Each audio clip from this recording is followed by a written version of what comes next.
And now, a tale well calculated to keep you in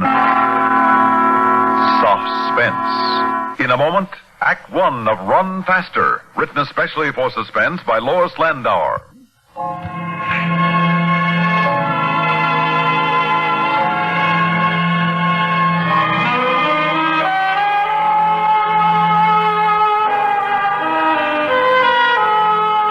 Guy can have all the ingredients for happiness and still want things that are wrong for him.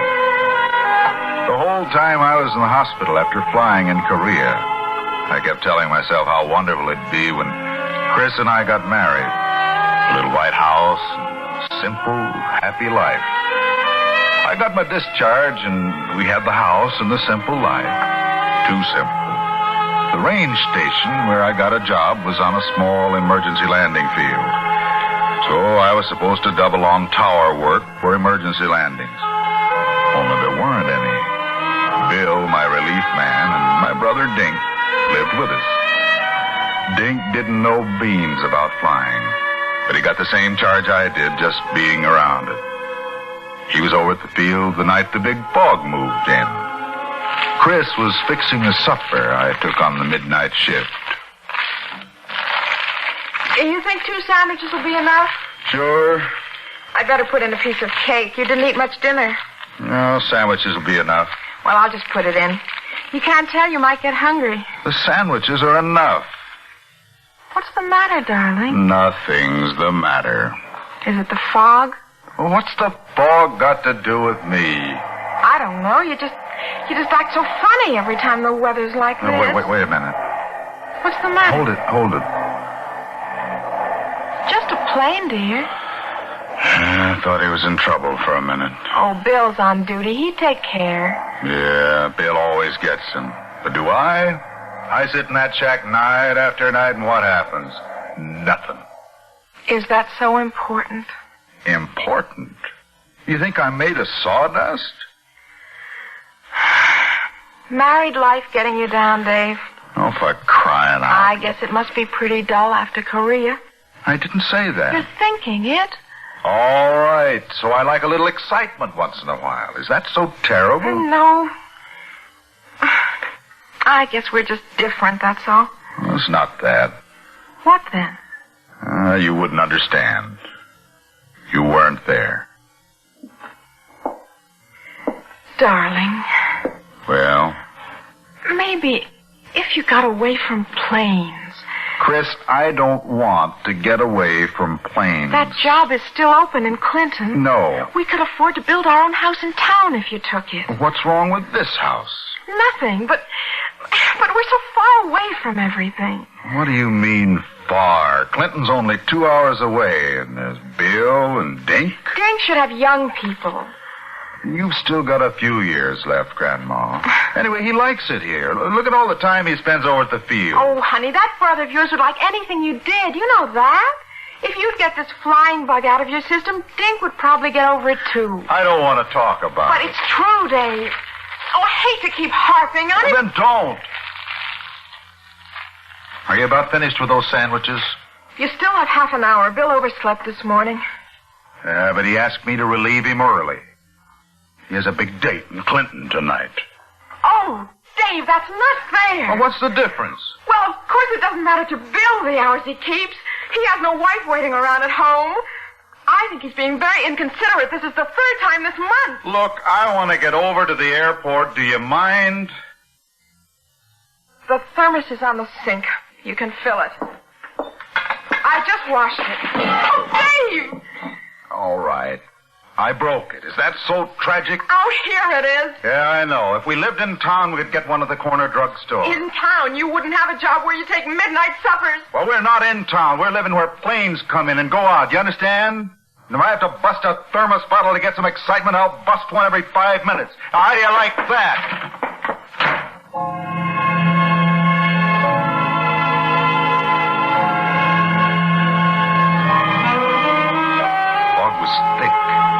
Thicker.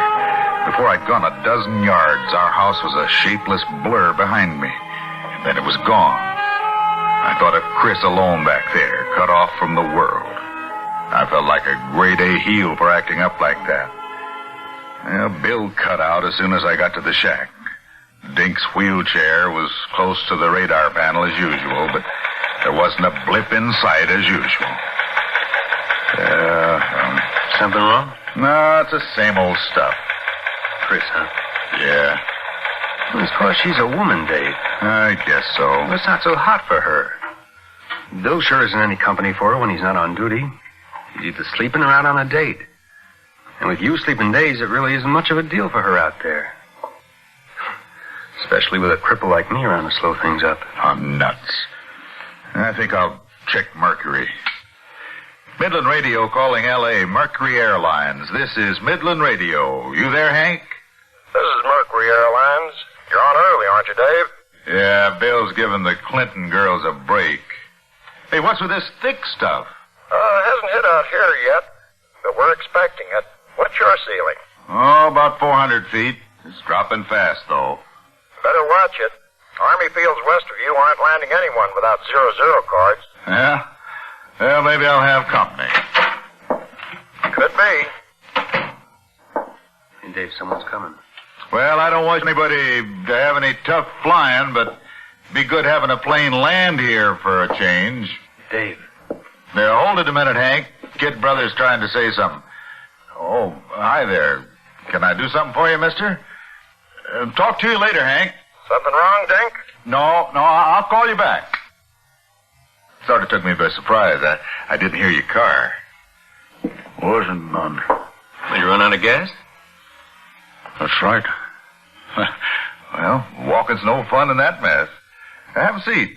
My name's Dave Cawthon. This is my brother Dink. What's this place? This is Midland Range Station, Dawson Field. I didn't see no planes. You wouldn't see planes here on a clear night. No, we're just an emergency field. Just you two, huh? Oh, real cozy, just me and my... You live here? Here in the station? No, my place is about a mile down the road. You're married? Sure am. Dink here lives with us. Yeah, we sail in that little white house tomorrow, a.m. There'll be the neatest stack of flapjacks waiting you ever saw. You got any gas? We sure have. We have a pump in the front yard. At your house, huh? Have you got enough in your tank to get down the road a mile?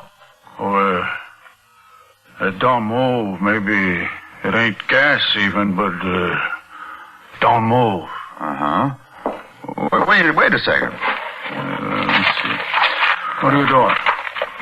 What's that thing? This is state phone book. I was looking for a number here. What for? Clinton, Gables, Games, Garage. Here it is. Clinton 25... What you gonna do, huh? Well, calling a tow car for you. No need to walk all that way to the pump and back in this weather if there's something wrong with your car. No. Well, it may not even be as long as I said. They usually have called Don't out. call nobody, see? There's no trouble. What was that number again? Let me see. Clinton Garage. Hey, what do you... Give me that. Come on, hey. What are you... Hey, don't... Hey. Try using it. Tore it in two. Now, where's that pump at? Down the road a mile, huh? Dave. It's all right. Bill's there. Here's a can, mister. There's no need to ask at the house about using the pump. You just help yourself. About a mile, huh? Mm-hmm, that's right. In the front yard. Why should I lie to you? All right. 1 mile. White house. Front yard. Boy, a real sweetheart, huh? Yeah.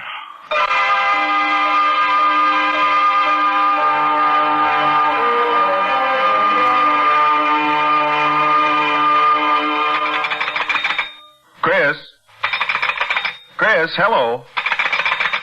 Hello. Operator? I was talking to my wife, operator. You cut us off. No, sir, I didn't. Well, look, will you ring her again, please? Hurry it up, please. All right, hang up and I'll call you back. Oh, I wouldn't worry, Dave. He was just a screwball. yeah.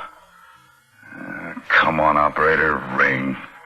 Yeah, Wish there was some way I could get home now. Well, if it was a clear night, I'd take a chance covering for you, but I don't know the first thing about radar. Hello, Chris? Operator, your line at home is out of order. We're working on it now, sir. The trouble is at this end. Oh, that's swell.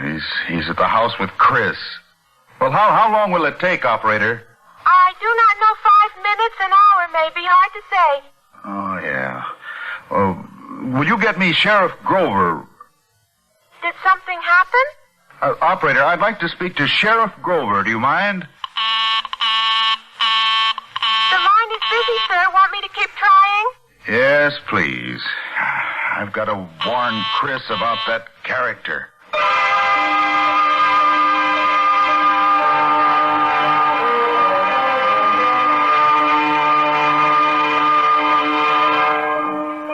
Each time I'd look at my watch, only seconds had passed. It seemed like hours. Something was happening. Hank didn't usually call me. Mercury Airlines calling Midland Radio.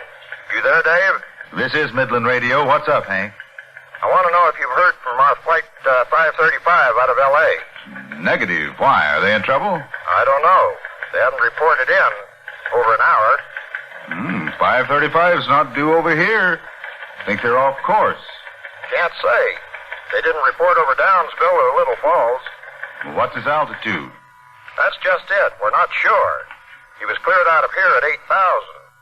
But with the weather doing tricks out your way, he may have been trying to contact us for a change in his flight plan. Better stick close, boy. A lot of people in that thing. You reading me, Dave? Oh, I'm not going anyplace. You should have gone to Clinton with Bill. I hear they're having plenty of excitement over there. We heard some mental patient walked out of the big state hospital over there yesterday. Hank, I've got a call that may be your 535 now. I hope you're right, Dave. Midland Radio. I better catch it. Mercury Airline, flight 535, calling Midland Radio. Come in, Midland. Aircraft calling Midland Radio. Repeat your identification, please. Go ahead. 535, Mercury Airlines. Do you read me, Midland? Go ahead. Midland Radio to Mercury 535. L.A. has been looking for you, buddy. What's your problem? Well, big sleep, Abby. Trying to get through for hours at a descent of 5,000. I need landing clearance quick. Estimate 15 minutes more fuel, and that is all, brother. 535 from Midland. We're reporting present weather of 200 feet overcast, visibility half a mile dropping, altimeter setting 29.83, wind from the northwest at 5. Over. Ouch. Report me into L.A., will you? See you in 15 minutes. Over, pal. Will do. Midland Radio calling L.A. L.A. Mercury Airlines. Hear anything, Dave? Yep, just now, Hank. I'll bring them in here in about 13:30. Good. Now, if you can just pick up that lost mental patient, we'll give you a merit badge. Patient? Oh, yeah. There's no weather for a sick man. What's wrong with him? His hands. Hands? Yeah. He's a strangler.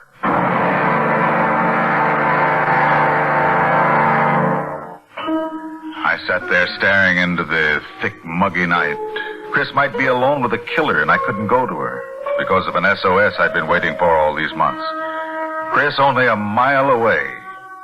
The heavy stuff outside seemed to crawl in the room as we waited. Not talking, just smoking and listening. I knew any minute the plane might call, but I wasn't thinking of planes now. I wanted that phone to ring. I had to know about Chris. Yes, sir? Operator, how about my phone? My phone, is it fixed yet? I told you I'd let you know, sir. Well, what about the sheriff? The sheriff? Oh, yes, sir. The line's still busy. Well, break in on him. He's talking to Harry Waller. I can't just bust in. Well, cut in on him, operator. It's important. Well, all right, but he's going to be sore. Sheriff Grove? Get off this line, operator. Can't you see I'm talking? I'm very sorry, sir. I tried to tell him. Sheriff, this is Dave Cawthon. I don't care who this is. You ain't got no cause to be butting in. Sheriff, I'm in trouble. I've got to have some help fast. There was a man here, Sheriff. What about him? Well, I think it's the strangler they're looking for. Clinton? He there now? No, that's just it. He's gone to the house and Chris is there alone. How you know he was the strangler? Well, with the way he acted. And his hands. He tore my state telephone book in half. Now, son, just cause a man's strong enough to do that don't mean he's a criminal. Well, he is the strangler, and my wife is alone. You've got to do something, Sheriff. Okay. I'll take a run over there. Oh, thanks a lot, Sheriff. Right away, huh? Sure. But don't you worry now, son. I'll be there in half an hour. That'll be too late. Sonny, my old bus only goes so... But, Sheriff, a half an hour, he could be there now. Meantime, why don't you call Lon Miller? Operator, would you get me Lon Miller? But Mr. Miller's on your circuit, sir. What are you talking about? His line is out of order, the same as yours. Mercury 535 calling Midland. Come in, Midland. Midland to 535. Pull up. Pull up, 535. Execute missed approach immediately. Mercury 535 to Midland. Low frequency radio is out. Unable to locate outer marker. Over. 535. Pull up fast. Pull her up. Pull her up fast.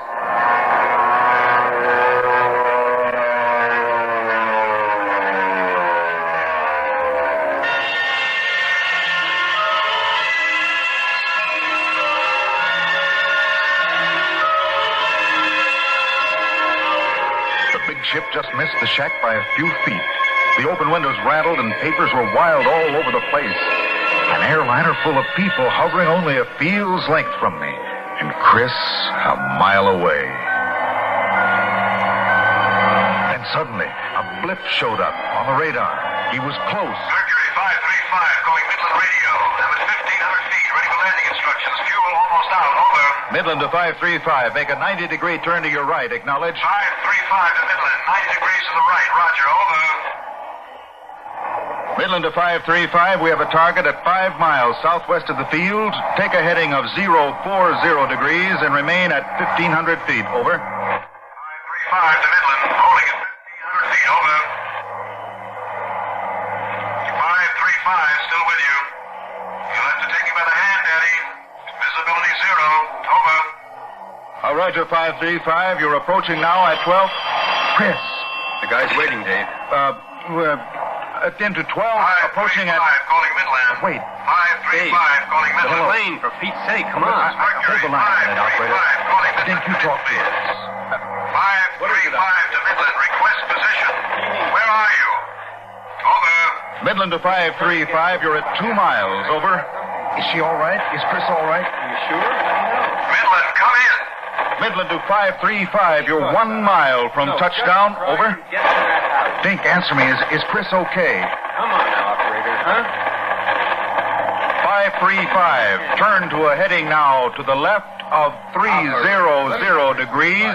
A left turn, 300 degrees, and descend to 800 feet. Over. 535, descending to 800 feet. 535, you're now at 1/2 miles. Expect to intercept the glide path in half a minute. Let's go, Pappy. Keep talking. Over. Sorry, Dave. 535, you're now 1/4 of a mile from touchdown. Set your flaps before intercepting the glide path. You're now approaching the glide path. Your heading should be 300 degrees. Adjust your rate of descent to 600 feet per minute. 535, you are now on the glide path. Glide path is very good. You're tracking on the center of the runway. Here he comes. You're on the center line. You're on the glide path. Approach is very good. 535.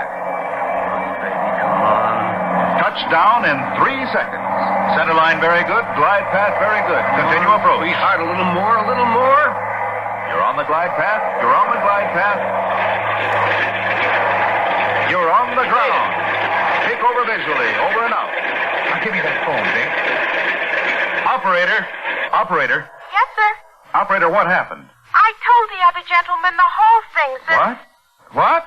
Your phone has been fixed, but I can't get any answer. Well, you must not have been trying. Did you try? I've been trying, for pity's sake. Maybe your wife ain't there. Are you crazy? Of course she's there.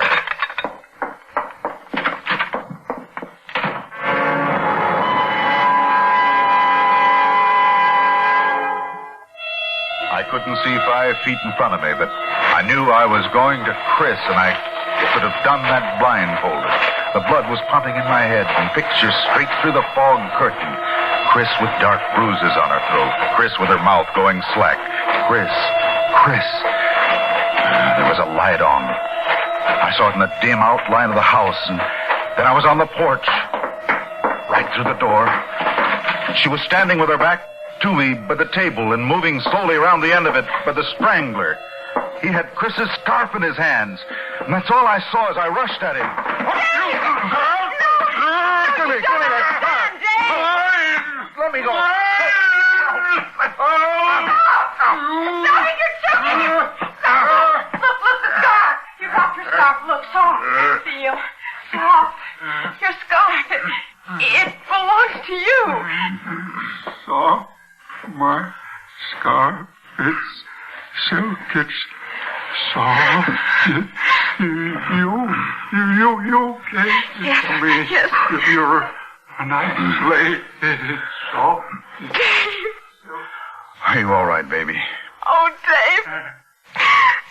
I know, honey. It's all right. Hold me tight. I'm so glad you got here. I don't know how much longer I could have held out. You were fine. I tried to be gentle. He liked the scarf, so I gave it to him. I don't know why I should have been afraid. He was just like a child. All he wanted was gentleness, and yet something about him. I was scared. It's all right, baby. Oh, darling. I wanted you here so much in the excitement I forgot he could hurt you. What did you say? I said in the... Excitement. Yeah. I guess that's what it was, all right. That's what you wanted. Wasn't it, Dave? No, honey, that's what I thought I wanted. I'll call the hospital.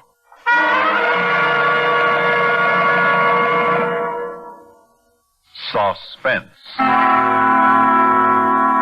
You've been listening to Run Faster, written especially for Suspense by Lois Landauer.